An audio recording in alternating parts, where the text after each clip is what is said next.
Joining us now is OjyOkpe with stories trending around the world. Hello, Jinek. Can you make it any louder? Good morning, Dr. Abati. How are you? Good morning. Yes, we are matching today. Yeah, we got the memo. How are you, Ayo? Very well, thank you. Great. How are you too? Great. Good morning, Rufai. How are you? Both of you are peppering them. Yes. Dr. Abati, I heard you talk about the Arise Fashion Week, and I will just follow your lead. Okay, very good. Right, it's on this day's cover today. 600 young models eye global spotlight audition for Arise Fashion Week. I saw that on their Instagram yesterday. There were a lot of young models, and I thought to myself, wow, Oji, you used to look like this. Young, but you know. I look forward to see you on the runway, catwalking. I'm not sure. No. You know that Ojineka signature style. That's what you call it. But you know, Arise Fashion Week, like this day is reporting, is going to be amazing. It is the most influential runway show, and we look forward to seeing celebrities, and of course it's a jazz festival as well. So we have these musicians come up on stage to perform as well. Fun time. February 2nd to February the 4th. 2nd, absolutely. Well, all right. Good morning to you, viewers. Let's begin what's trending with reactions trailing comments made by the presidential candidate of the All Progressives Congress, Bola Ahmed Tinubu, during the party's presidential campaign rally in Abeokuta on Wednesday, in which he alleged that the powers that be were behind the fuel crisis and the scarcity of the new Naira notes to scuttle the election. Tinubu, while addressing a mammoth crowd of APC members and supporters at the MKO Abiola International Stadium, described the forthcoming election as a superior revolution that will usher in a new government, adding that the crisis was artificially created to discourage people from voting for the APC, and that they will use their PVCs to take over the government.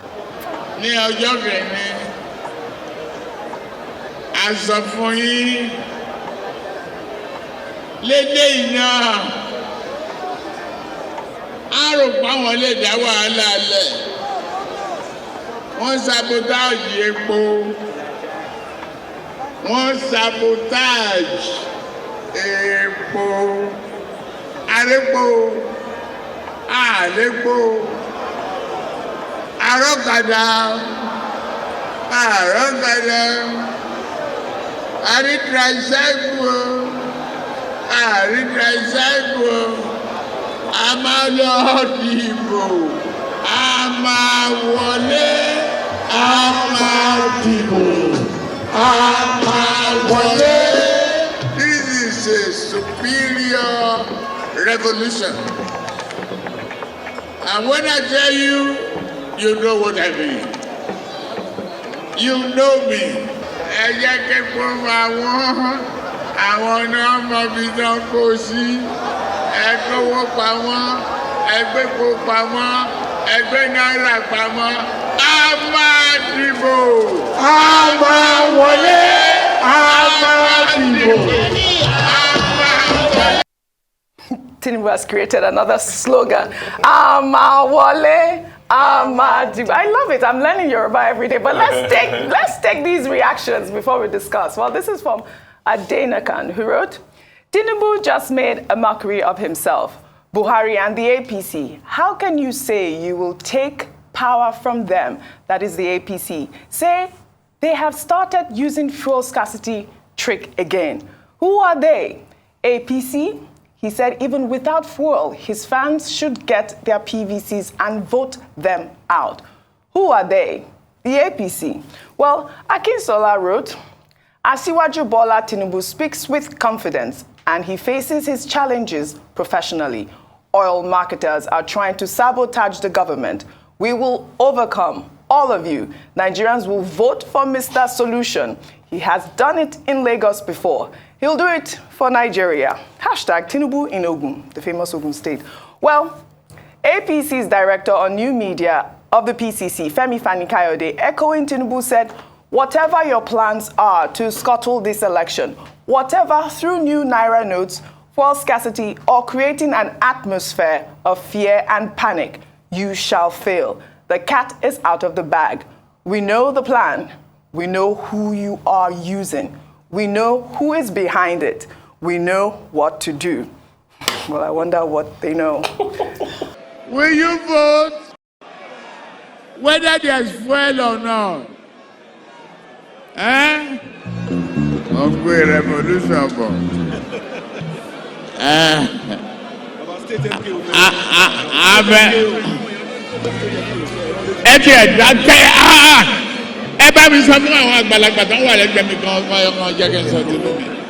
Let me continue. Well, reacting to Tinubu's comments, author and activist Reno Omokori posted a video of President Muhammadu Buhari responding to the CBN's cashless policy and its newly redesigned Naira notes when he was in the United Kingdom last year. Well, Reno stated Tinubu's anger with the president is because he realizes it's game over and that he will now have to struggle for second place in the election. Let's take a look at that video. This change of currency, I think there will be people a lot of money. But time has been given from October to December, 3 months. Is enough, whatever money you have, to get it changed through a legal system. So I don't know why people are complaining about it. So despite the complaint, there's no going back on the policy? No, there's no going back. There's no going back. My aim is to make sure that Nigerians believe that we respect them as an administration. So Nigerians should vote for whoever they like from whichever party. Nobody will be allowed to mobilize resources and thugs to intimidate people in any constituency. That's what I want to go down into Nigerian history for. Well, Dr. Vati, other PDP members have responded to Tinubu's, what should I call it, outburst in Ogun State. Frank Shaibu, Atiku's media aide, also stated that, Tinubu is using this for scarcity and the newly redesigned Naira notes, as an excuse for his imminent defeat at the polls. But I wanted also to address one of my other tweets. Could Tinubu be referring to the oil marketers, like one of my Twitter users, made reference to? And also, I'd like for you to, respond to Femi Fani-Kayode's tweet there, where he says he knows, they know who they are. It's good you brought up the statement by Femi Fani-Kayode. I raised the point earlier that we were hoping that perhaps, the Tinubu campaign will come forward and say this is a case of misinterpretation, mischaracterization, and misrepresentation. But shortly after yesterday, we had Femi Fani-Kayode coming up with that tweet and saying, we know who they are. Yeah. We know what their plan is, and we are ready for them. We know what to do. We know who's behind it and all of that. Okay, I think these are critical questions that the Tinubu-Shetima campaign and the APC Presidential Campaign Council will still have to answer. Who is behind it? What is their plan? And what do they intend to do? Apart from saying we should trek on election day if we can't get, tricycles to go and vote and serve their own purpose. However, even if we say it's innuendo that the APC presidential candidate stayed with, because he didn't mention Buhari's name expressly. But he said the powers that be. Yeah. Who are the powers that be in the country at the moment? The APC controlling government at the center. Fuel scarcity, Naira redesign. These are issues arising from state policy, either omissions or affirmations. So it's not marketers. Marketers are not the ones behind the fuel scarcity. In fact, left to the marketers, they would rather have fuel so that they can do business. And they make specific points about what they want. Yeah. They want food deregulation. They want access to forex. They want monopoly broken and a level playing field, given. So those cannot be the problems. Because I made the point yesterday that Dapman, Ipman, Moman, they are not members of that committee that has been set up that the president is chairing. The same day that the Buhari administration announced that they had set up a committee, it was an issue for the party's presidential candidate in Abeokuta. And we made the point that this is very strange. This is the first time that I have seen, I stand to be corrected, in Nigeria, that the presidential candidate of a sitting government will throw his own party not just under the bus, under the train, because trains have become very notorious in Nigeria now. The trains are worse than the buses. Yes. The buses are still functioning. The trains, you just carry the party, the government, through them under the bus.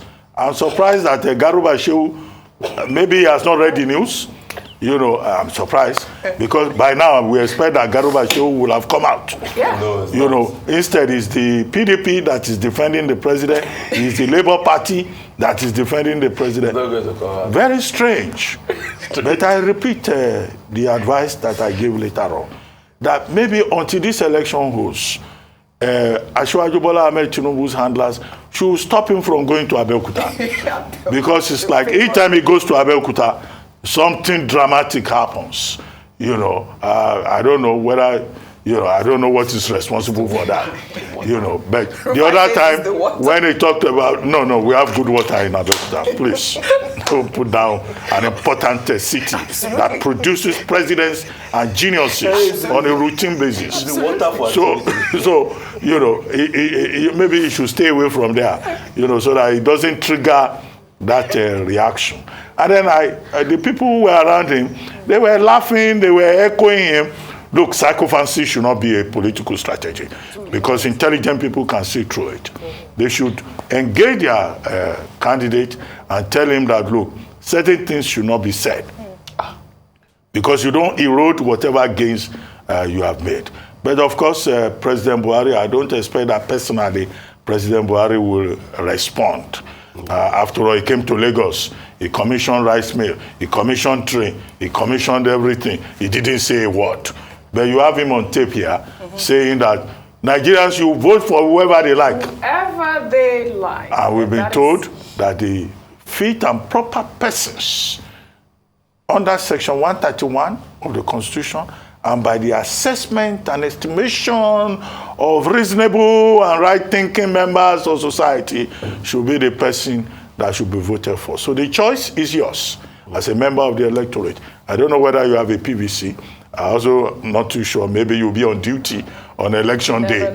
But those who are not on duty, if they have PVCs, you make your choice, and it should be an informed choice. Absolutely. Nobody can dictate that to anybody. The president has said, vote whoever you want. Absolutely, and that's where I'm going to take it from. You know, the president's comment in London when he talked about the fact that people should vote whoever they want, and that, you know, the cashless policy was going to stay, and that he wouldn't want any thuggery during the election. People are saying, you know, this is another Ogun moment, our Ogun moment, where he goes, Emilo Kan, like it is my turn, and he is fighting back. There's a lot of inspiration. Saying he's fighting back. There's a lot of inspiration in Abeokuta. Once you drink Abeokuta water, you're inspired.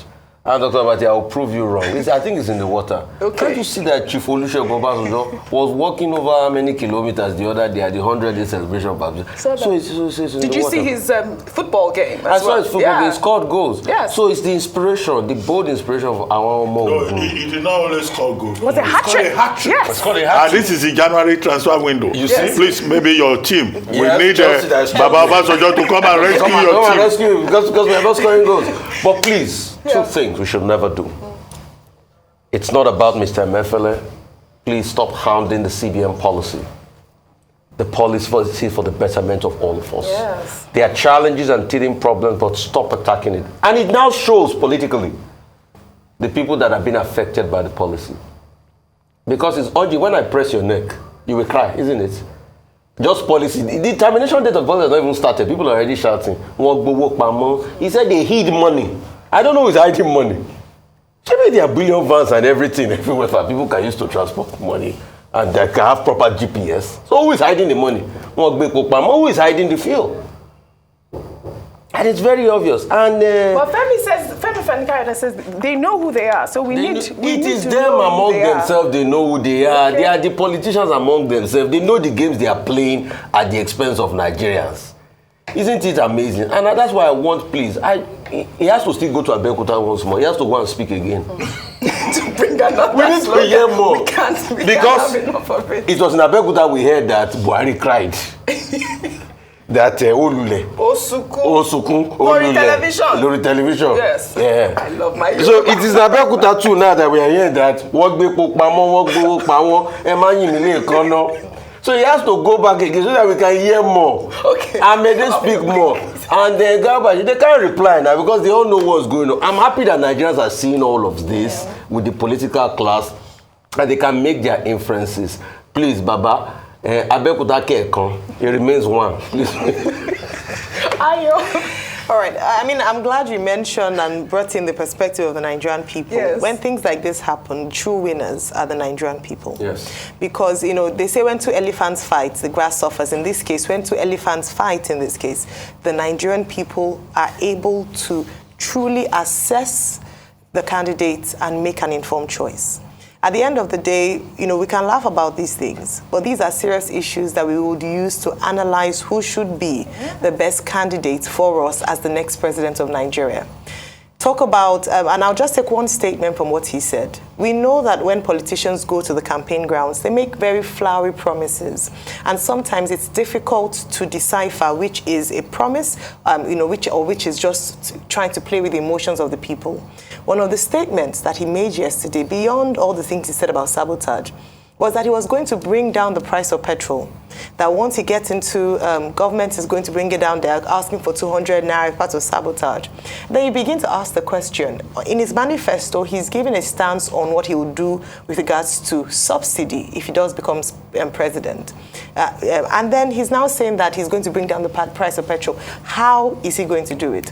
When you make promises like that, then you're telling the Nigerian people that perhaps we shouldn't take what you speak or what you say at campaign grounds very seriously if you're speaking from both sides of your mouth. So that's another aspect that we must begin to, you know, microscopically look at and see just how truthful these people are to us. But again, with the Naira redesigned policy, we can see now how much of an effect it's having, aside from the other parts of, you know, the economy that the CBN governor identified, including reducing inflation or bringing down inflation, is the impact it would have on our next election. Well said, Ayo. All right, then. We shall take another story. On Wednesday, young voters trooped to the streets in the Etiosa local government area of Lagos State to protest the lack of permanent voter cards at the Independent National Electoral Commission office in the zone. The protesters carried placards, chanting songs saying they need their PVCs. Subsequently, a video showing frustrated voters at an INEC office in Oluyole in Ibadan, lamenting that INEC has refused to release their PVCs, has made the rounds on social media. Let's take a look before we come back for a discussion. They are out. They are out. They are fighting. They are fighting people. Can you see that? Can you see that? They are fighting people. In Oluyole, yeah, in Oluyole. Yeah, in Oluyole. Any copies in Oluyole. I've seen it. Live. Live. No problem.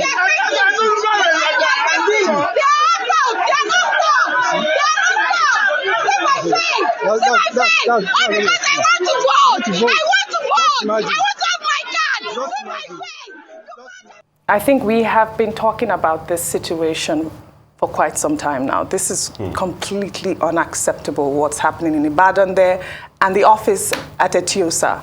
Dr. Bati. Well, we've seen similar spectacles everywhere, not just in Oluyole in Ibadan or Etiosa in Lagos, in other parts of the country. People protesting that they've not been able to get their PVCs. One, you can't vote without the PVC. It's the only, means of identification recognized by the beavers that is being introduced. If persons do not get their permanent voters cards, they will not be able to take part in the exercise. And it's even more unfortunate that there are persons who are saying that they will commit suicide if they are not allowed to vote with their identity cards in this election. Yes. It's not identity card or driver's license that is required. It's that PVC. Some people have gone a step further that going forward, maybe what we need to do is to harmonize the registration process so that, look, with your BVN or your NIN card, you can do a number of things, including voting at elections. Especially the NIN, where you have that process with the thumbprint. Yeah, once you have your, so that you centralize it as is done elsewhere. But we're still learning. Nigeria's democracy is still a learning process. The second thing is that it's an embarrassment to the Independent National Electoral Commission that says it is ready, it is prepared. If people cannot get their PVC, then INEC is not prepared. Yep. The third part of it is that people are reading ethnic meanings into it. Some people say they are being deliberately shut out because they come from particular parts of the country. The fourth part of it is a complaint about the ad hoc staff of INEC who have been accused of trying to collect money, or munamuna, as they call it, from people before they give them their PVCs. Right. INEC has to address that within the short window that is available. How they go about it, is something that they have to put their own thinking caps on and ensure that people are not deliberately shut out of the process. Absolutely. So that people don't commit suicide, so that people don't resort to violence, because in some parts, these protests have, degenerated into violence. Yeah, INEC cannot disenfranchise voters. They have to vote. We'll take our final story in Delta State, where the governor of the state, Ifeanyi Okowa, unveiled several projects on Wednesday in the state's capital, Asaba. The projects include a multi-million naira recreation hub called the Maryam Babangida Leisure Park and Film Village, a 152,000 square meter tourism and entertainment center, which the governor says will solidify Delta State as the creative capital of Nigeria. Other projects include the Model Technical College and the Koka Junction Flyover and Interchange. The presidential candidate of the People's Democratic Party, Atiku Abubakar, was at the unveiling ceremony to commission the projects. Congratulations, Governor Okowa, for this very huge development that you have undertaken. So it is my singular honor and privilege today to commission this flyover and interchange for the benefit of the people of Delta State in particular and Nigerians in general who fly over these roads. And I hope some of our governors present here will also take a cue. Well, that was a successful event yesterday in Delta State, again, my state. And I thought that Atiku Abubakar's point about other governors, taking note with all these, projects that were unveiled. The other day, we talked about the floating market in Delta State. I love the idea of creating more jobs for our people. Congratulations again. Well, thank you all for your great analysis, as always, on What's Trending. That's all I have for you on What's Trending today. I'll see you all tomorrow.